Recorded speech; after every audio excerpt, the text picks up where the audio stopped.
Estamos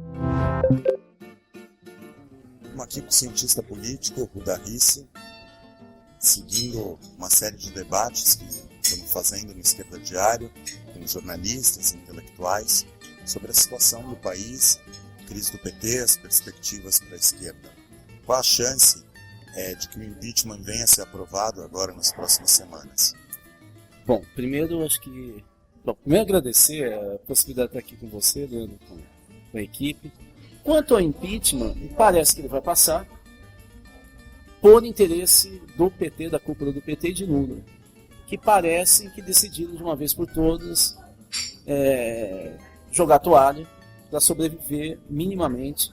Fizeram o acordão com o Rodrigo Maia e dá todas as mostras de que o leão está desdentado, de fato, e inclusive Lula já começa a se movimentar para 2018 para ele não ser o candidato, ser o Ciro Gomes. Então dá para perceber que foi feito um grande acordo político e o PT se aproxima cada vez mais do que seria o centrão do sistema partidário brasileiro, se recompõe para ter sobrevivência e talvez jogar mais para frente um retorno ao poder. Então, o fato é que parece estar cada vez mais claro que a ideia da Dilma não retornar a transforma em vítima. É um bom argumento de marketing político. E o impacto das políticas econômicas, impacto negativo do Temer, poderá gerar uma divisão de disputa dos 4 blocos que eu citei, e daí o PT talvez em 2018 consiga encaixar um golpe novo. É um jogo de xadrez mais ou menos manjado, assim. Nós já sabemos para onde que vai. Mas nosso país também teve marcado, poucos anos atrás, por imensas manifestações, que ficaram conhecidas como as Jornadas de Junho. Como que você vê essas jornadas e como que elas foram um fator para a gente chegar nessa crise que a gente está vivendo hoje? Eu acho que aí nós temos um pêndulo que eu acho que a gente tem que diferenciar esses anos. 2013 é a manifestação mais espetacular contemporânea que nós tivemos. De jovens de classe média, na sua maioria, embora em alguns centros urbanos como Belo Horizonte o morro desceu, aí desceu mesmo. Principalmente no final das manifestações, de 22 e 26, no Rio aconteceu o mesmo. E você visualizava, inclusive na rua, a diferença física, né? De repente aparecem negros sem camisa, enrolados, então aí acabou aquela máscara do V de Vingança, aí era pessoal do morro, de chinela havaiana, short, magros, mas fortes, e que não sentiam bala de borracha. Era impressionante. A meninada de classe média universitária ouvia o zumbido da bala, já se atirava no chão com dor de ouvido. Esse pessoal, não. Eu lembro que eu conversei com alguns e falaram, a gente enfrenta a bala de verdade, por que a gente vai ficar com medo? Era outra situação. Não é verdade que foi um movimento de direita, isso é um discurso do PT, equivocadíssimo. Eu estava nos movimentos, eu fiz um livro sobre isso lá nas ruas, fiz entrevista com muita gente, registramos fotos. Não é verdade que era de direita, era de esquerda. Aqui em Belo Horizonte, inclusive, a primeira reunião que se fazia na sede de um sindicato, o Sindirrede, de esquerda, que a diretoria, a maioria é ligada ao PSOL, estava também a CUT lá dentro. Isso aí que não se falava. Por quê? Porque o que a imprensa paulista diz vira uma visão sobre o país, e o Brasil é enorme. Aqui, a primeira assembleia para decidir onde que ia ser a manifestação, para onde ela ia se dirigir, a palavra de ordem decidida na primeira somos todos de esquerda. Como é que vai falar que isso é de direita, gente? Era quem definia os blocos, como que eles iam sair, palavras de ordem. Eles colocaram 4 grupos, escolas de samba, maracatu, para dividir os blocos para não se enfrentarem. Era super organizado, 20 lideranças jovens com walkie-talkie falando entre si. Quando vinha, por exemplo, um carro de som de um sindicato e os manifestantes, uma parte, sindicato não sindicato, eles tiravam era super organizado, fala que era espontâneo. Sabe quem não estava vendo o que aconteceu? Né? No Rio de Janeiro também não foi espontâneo, e era mais à esquerda, mais anarquista. Porto Alegre foi em São Paulo. Em São Paulo, que a direita jovem tirou o passe livre, o movimento passe livre do centro e da Paulista. E eles tiveram que ir para a periferia. Então a história foi mal contada. Ali, os partidos se assustaram. Eu mesmo fui convidado para falar em Brasília, fui convidado pelo Eduardo Campos. A Rede me convidou para falar também para a direção. Muitos partidos de esquerda me procuraram, o PSOL, para discutir o que estava acontecendo, porque eles sabiam que eu estava enfronhado lá. O governador, na época, Antônio Anastasia, me pediu para mediar uma negociação com os jovens, o Comitê dos Atingidos pela Copa, aqui de Belo Horizonte, porque eles estavam achando que ia ter um confronto de rua com derramamento de sangue. Ele me liga e eu faço a ponte e tem uma reunião e eles fazem um acordo, né? Pela paz, pelo controle. O que eu posso dizer é que os políticos, as direções partidárias estavam desesperados naquele momento e eles iam ceder. Qual o problema? Os meninos não tinham experiência. Eles sabiam que eles não queriam, mas eles não sabiam como mudar o Estado. E eles não sabiam o poder que eles estavam naquele momento. As manifestações de 2014 foram eleitorais. Então nós vamos para as velhas manifestações, com uma forma nova, que aí são as redes sociais. E as de 2015 e 2016 são de direita contra o bloco lulista. Agora a grande maioria da população ficou em casa. Quem recebe Bolsa Família, os operários, o pessoal do morro, desceu, não foram. Esse é o país que conta. Não foram. E é por isso que o pessoal de direita, nesses últimos anos, fala, nós vamos eleger o Bolsonaro, e quando sai a pesquisa, o primeiro é o Lula. E eles não entendem. E aí os petistas mais malucos e esquizofrênicos ainda ficam falando que a Rede Globo está fazendo a campanha. Como? Então, a Rede Globo está fazendo campanha para o Lula? Porque ele é o primeiro? De um primarismo em termos de elaboração, de diagnóstico da realidade, e um discurso tão defensivo, principalmente dos petistas, que eles não conseguem entender que o Lula continua na frente. E que a queda da Dilma tem a ver com os erros dela. Inclusive com a traição do discurso em relação à vida dos pobres e dos trabalhadores. Ela traiu. Então, a história das manifestações, principalmente em 2015 e 2016, são absolutamente tradicionais. É uma história da tradição de manifestação de rua, tendo um retorno da direita que o PT achou que já estava no bolso, e não estava. Né?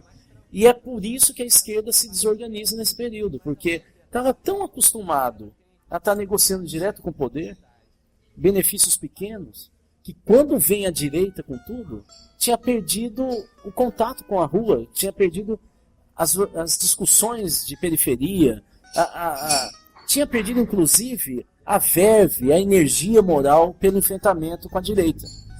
Agora está fazendo esse jogo. Nesse momento que nós temos, então, é uma crise gigantesca do petismo e do lulismo como hegemonia popular. O Lula é uma figura ainda de referência, de muito respeito nas periferias, eu vejo isso direto, mas nós nesse momento temos uma recomposição das organizações populares e dos movimentos sociais com autonomia. Você tem a Luísa Erundina se deslocando para um partido novo chamado Raiz, Movimento Cidadanista, e várias dessas organizações que eu acabo de falar entraram no PSOL para disputar a eleição esse ano. A Erundina está no PSOL, mas ela tem um Raiz, e foi feito um acordo entre eles, né, de ceder a legenda para ela ser candidata. E ela está em terceiro lugar em São Paulo. O PSOL está em primeiro no Rio de Janeiro, em Belém e em Porto Alegre. Em terceiro, à frente do Haddad, o prefeito, em São Paulo. Então, isso não é pouca coisa. Né? Então a esquerda nunca acabou. É uma recomposição. O que não dá. A igreja progressista, historicamente vinculada à teologia de libertação, está também caminhando por uma reorganização nas periferias. Há muito tempo que eu não via tanto encontro, discussão de luta por direitos e manifestações contra o Temer, pelas conquistas, pela manutenção consciente de direitos sociais. Há muito tempo que eu não via isso nas periferias de São Paulo, do Rio, aqui de Belo Horizonte. Então, isso significa que não dá para, de repente, uma parte da esquerda, principalmente lulista, ficar falando, cadê o povo na rua? Ué, nem vocês põem? Vai exigir que essa nova recomposição, de uma hora para outra, coloque todo mundo na rua? Vai colocar. Vai colocar agora nas Olimpíadas, mas vai ser de médio e longo prazo. Então o jogo que nós estamos jogando não é para 2016. E também não é exatamente 2018, embora eu ache que 2018 vai ser muito quente. Vai ser de médio e longo prazo, e não é verdade que a esquerda está calada ou está derrotada.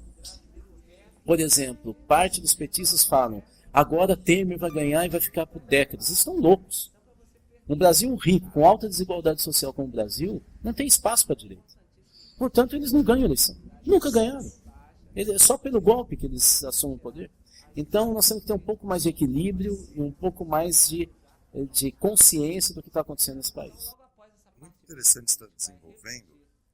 Antes da gente começar a entrevista, a gente estava conversando, você mencionou a origem, vamos dizer, nos estudos de Gramsci.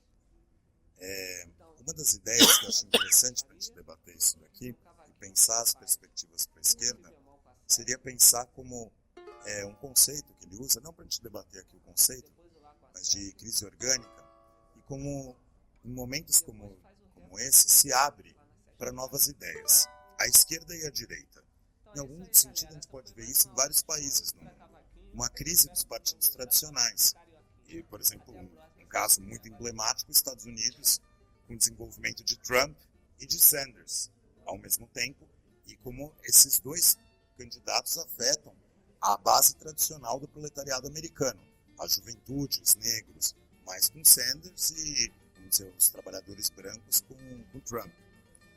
A crise que a gente viu em 2013, que você falava, todos os partidos com medo, assustados, continua se expressando com uma certa crise de representatividade entre os representados e os seus representantes.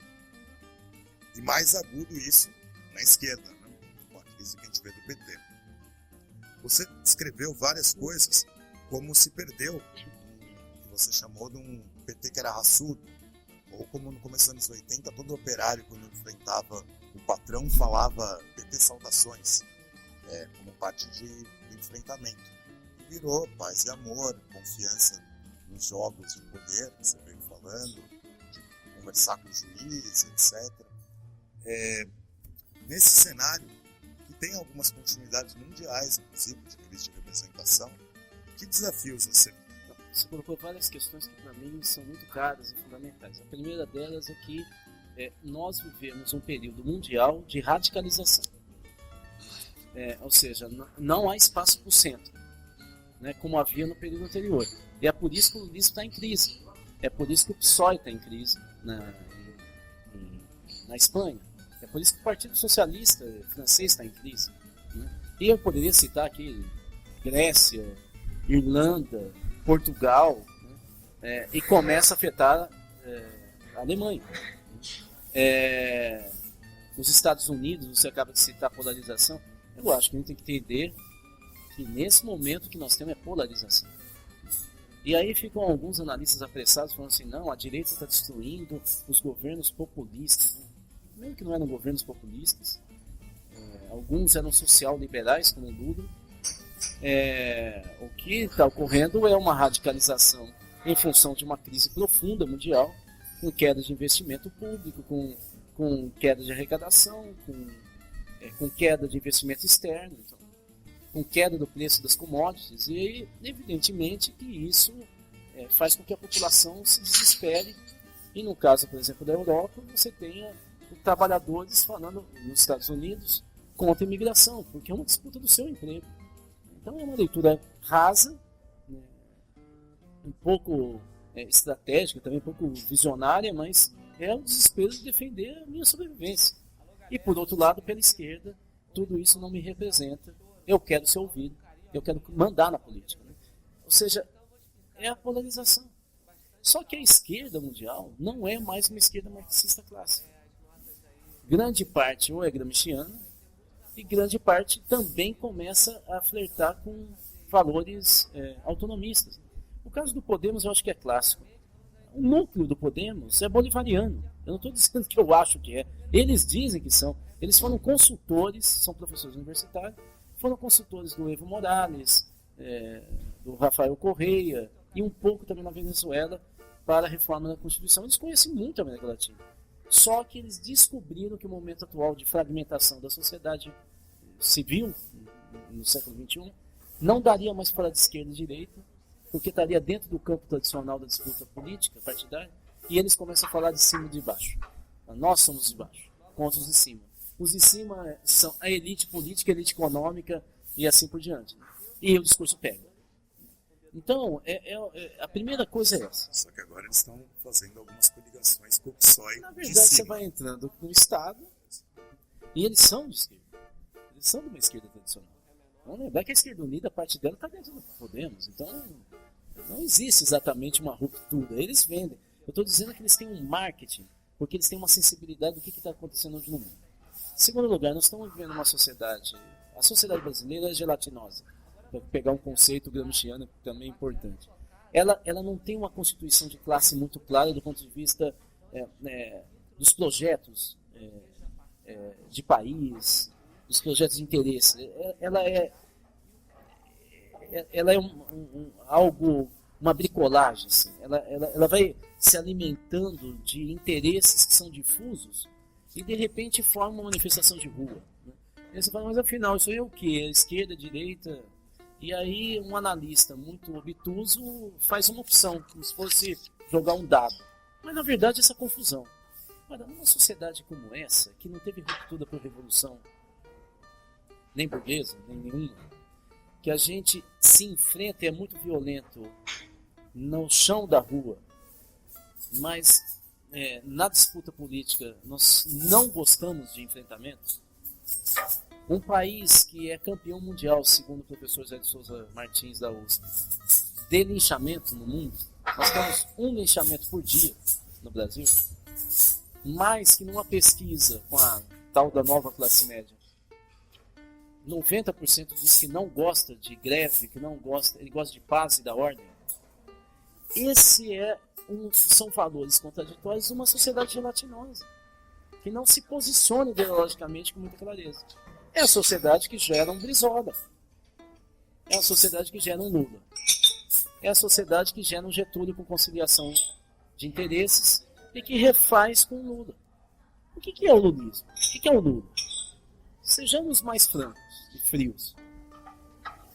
O Lula é uma liderança tipicamente de caudinesca. Quer dizer, ele não promove, ele tutela a sociedade civil. Ele acolhe, isso é novo em relação ao que o getulismo foi, ele acolhe as organizações populares e de representação de classe, até empresariais, dentro de fóruns do Estado para fazer acordos de política nacional, mas ele não promove a autonomia dessas organizações. Ele subordinou essas organizações à política de governo e ao Estado. Cria uma coalizão partidária presidencialista gigantesca, e quando ele não conseguia incluir, ele ia para o ataque para destruir o partido. Ele fez isso com o DEM e conseguiu. Justamente o DEM que agora o obrigou a fazer um acordo e recuar. E com o PSDB ele apoiou o Aécio Neves. Ou seja, o Aécio Neves é um político frágil e fraco.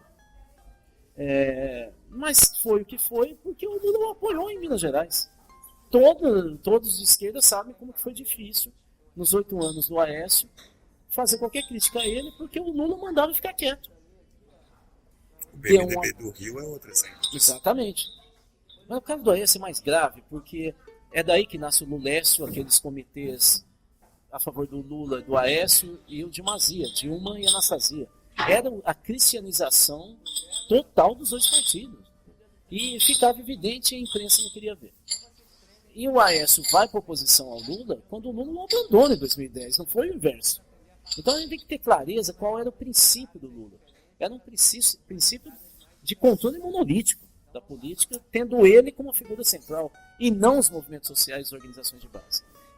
No lulismo, nós tivemos decadência das organizações autônomas e das agendas nacionais. Nós pulverizamos os movimentos sociais em agendas particulares, para discutir Minha Casa Minha Vida, aí discutir política de saúde mental, para discutir, pulverizou, fragmentou. E nós chegamos a alguns absurdos, por exemplo, ter jeton para sindicalista, para fazer parte dos conselhos estatais, de R$8.000 por 2 horas, personalizado. Se fosse para o sindicato, eu já ficaria meio chateado, mas pelo menos é para um órgão coletivo. Mas o sindicalista recebeu 8.000 em 2 horas, o distanciamento dele das condições de vida da sua base fizeram com que essas entidades de mediação, assim que a gente chama na sociologia, né, ela está entre a negociação com o Estado e a organização de base, são entidades de mediação, elas se descolassem da base e ficassem no interior do Estado. Na sociologia a gente chama isso de neocorporativismo. O Lula é neocorporativista. Implantou uma agenda rooseveltiana, não é uma agenda de esquerda. O Bolsa Família é uma proposta do Milton Friedman, um grande teórico neoliberal, e o PT se negou a discutir isso. E a partir daí, com as vitórias sucessivas, nenhum partido brasileiro ganhou 4 eleições para presidente sucessivamente. Não tem na história do Brasil, nem direita, por isso que eu acho esquisito. A direita é forte. Como? Então só se o PT for direita. Se não é, a direita não é tão forte. Está na hora de acabar com algumas lendas no Brasil. Uma delas é que a direita é forte e é unida. É unida coisa nenhuma. Eles se matam entre os empresários, entre setores e frações. Eles só se unem numa crise enorme como a esquerda. Como a esquerda, igualzinho. Você está vendo como que está tendo apoio aos empresários que estão sendo presos. Os empresários são super unidos. A briga do PMDB, PSDB, os empresários de São Paulo vetando, por exemplo, Zé Serra no Ministério da Fazenda. Que direita é unida essa? Que loucura. Não tem união. É uma disputa enorme entre eles, porque os empresários brasileiros dependem do Estado. Eles não pagam imposto, segundo o Banco Mundial. Nós somos o segundo país em sonegação de imposto de rico, 13,6% do PIB. Só a Rússia ganha da gente, segundo o Banco Mundial. E além de não pagar imposto, eles vivem às custas do orçamento público. Né? Então, é uma disputa sanguinária. Importante entender isso. Nessa conjunção de um país com uma sociedade gelatinosa, com interesses difusos, muito particularistas, um certo sincretismo religioso e um mosaico de interpretações sobre o mundo e de organizações que não são muito nítidas, onde que campo ideológico ele está, nasce o lulismo para ser o pai dessa confusão. Evidentemente que ele só é pai se tiver dinheiro e continuar sendo ele eternamente o líder carismático. Quando baixa o dinheiro e entra uma pessoa dura de classe média, que tem os 10 dedos da mão, tecnocrata, para governar na crise, evidentemente que o lulismo ia entrar em crise. O lulismo só dá certo com uma pessoa como Lula, que tem a história do Lula e que tem um discurso carismático, uma presença de espírito e que sabe negociar e que tem dinheiro para negociar. Numa situação adversa, era evidente que a Dilma não ia conseguir controlar essa estrutura que ele criou, porque a sociedade brasileira não é para amador. É isso. Só para a gente ir concluindo a entrevista, fazer mais uma pergunta. Nessa sociedade que você chama de gelatinosa, talvez o que também tinha de novo do PT, porque foi o primeiro partido que conseguiu ser nacional, talvez, na história do país, porque era o único que era apoiado numa classe que tem um interesse mais homogêneo, que é a classe trabalhadora. Você descreveu que essa crise que a gente está vendo do PT e do lulismo é também uma crise na conciliação de interesses, que era exatamente isso que o lulismo era. Tentar dizer que o interesse do Sem Terra e da Cátia Abreu eram conciliáveis, que da Fiesp e dos trabalhadores eram conciliáveis. Claro que com alguns jetons de R$8.000 para sindicalista, dá para convencer rapidamente. Dá para tornar mais fácil o argumento, né? Mas o que essa crise da conciliação também abre de perspectivas para a esquerda e o que você acha que é o futuro um pouco do PT e da esquerda, tal como se desenha hoje? Bom, 2 questões. Primeiro, o PT conseguiu ser um partido nacional e popular porque soube construir um discurso hegemônico. Numa sociedade gelatinosa, conseguiu falar para os metalúrgicos, mas conseguiu falar para o Sem Terra, para a Igreja Católica e para ateu. Conseguiu falar para intelectuais mas falou também para a esquerda, trotskista. Então, assim, o PT foi um partido gramsciano clássico. E não é por acaso que o secretário-geral no início do PT era o Francisco Belfort, que escreveu sobre isso. Então, a primeira questão o primeiro aprendizado nesse país que nós vivemos, é preciso ter claro que é uma sociedade mosaico, muito fragmentada. É um país com dimensão continental. E que nós, como diz o Nestor Canclin, que eu gosto muito, né, um argentino-mexicano, ele diz que a América Latina, ele não rompeu com a tradição não moderna e ingressou na modernidade. Então, nós somos como esse cenário que a gente está vendo aqui, né, do século XXI com pedaços do século XIX. Isso é que faz a gente ser fragmentado, né? E como o Caio Prado Júnior dizia, e não conseguir construir um discurso nacional de classe, de nenhuma classe. Um partido hegemônico popular, ele só se consolida, como foi o PT, se ele consegue ser esse discurso hegemônico que tem lugar para todos e tem uma fina agulha que vai amarrando isso dentro do projeto nacional. O discurso lulista, com a conciliação de terços, desamarrou isso. Na verdade, ele não conseguiu dar... Ele tentou colocar nessa amarração, ele tentou colocar mais gente que tem interesses mais contraditórios, e aí o fio da agulha era muito fino para fechar esse saco, entendeu? E rompeu. E rompeu pela direita. Essa é a segunda questão. A esquerda no Brasil, raramente, isso nós estamos a entender também a lógica da esquerda brasileira, raramente foi para o confronto. Na história do Brasil, nós tivemos um momento de confronto, mas raramente a esquerda foi para o confronto com os empresários. O contrário sempre existiu. O alto empresariado e parte da classe média, que manda nas universidades, dizem que os universitários brasileiros estão na mão da classe dominante. Não, está na mão da classe média brasileira sulina. Os reitores são de classe média.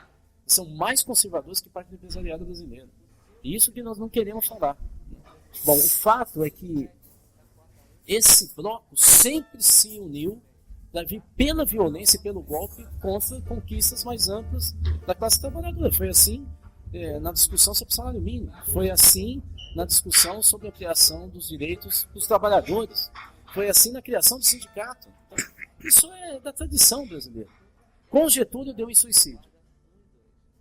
Com Lula quase que dá em suicídio. Suicídio político, não físico. É importante a gente entender que não há conciliação de interesse com essa classe dominante e com essa classe média que nós temos. O pensamento dos empresários brasileiros e da classe média sulina é estamental. O valor é estamental. Ou seja, o que significa isso do ponto de vista da classe média?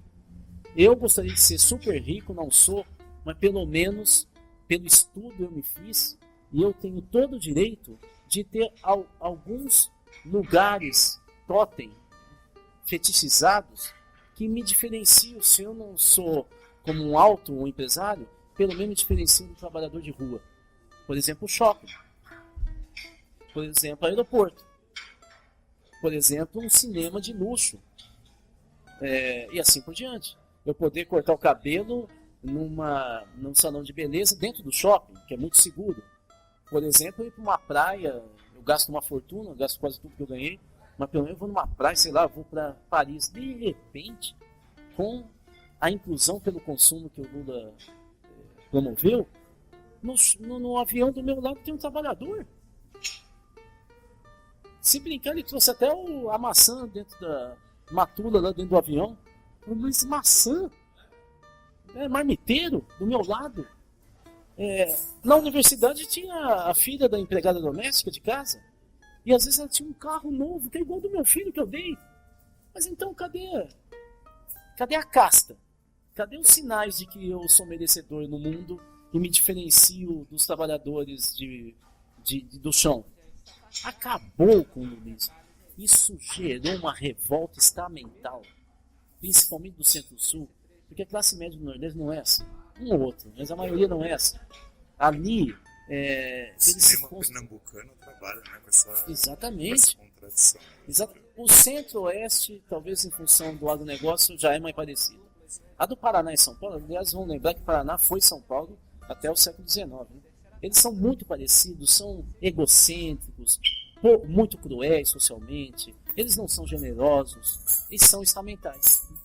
O lulismo, mesmo sendo liberal social, ele desencadeou um demônio, um pesadelo dessa classe média que acha que pelo estudo eu me faço sozinho, sem um Estado que me atrapalhe. E aqueles meus templos de consumo foram conspurcados para essa gentalha. Que eles podem até viver, desde que eles fiquem lá na roça, ou fiquem lá na favela, mas aqui não. E os caras entravam de chinela havaiana. Camiseta de time, de futebol, o que é isso? No meu lugar, sem gravata? Que é isso? É isso que nós chegamos. Nós chegamos numa situação de um embate de classe que no seu verniz externo é uma confrontação de autoconstrução da sua imagem social a partir de uma lógica de sociedade estamental. Esse país, eu volto a dizer, não é para amador. É um país muito complexo e se a gente quer construir um projeto social, um projeto popular de esquerda, nós vamos ter que aprender a ver esse país como ele é. Não adianta pegar nos manuais e nos livros que lá nós não vamos encontrar o Brasil. Nós vamos encontrar o Brasil é na rua. E é isso que o lulismo e o PT abandonaram. Não tem mais o pé no chão. Só tem pé no 10º andar dos prédios com ar-condicionado e com cadeiras muito confortáveis. Eles não sabem mais o que é o Brasil. Eles conhecem muito o Congresso. Eles conhecem a corte, mas não conhecem a rua. É na rua que está a energia moral da esquerda e de um projeto de país democrático. Não é na corte. A corte no Brasil é estamental, é de uma casta superior e flerta com o fascismo. Sempre foi assim. Agradecer a entrevista. Eu que agradeço. Então, galera, nessa parte B é muito importante o uso dos 4 dedos, porque a gente vai ter uma fase aí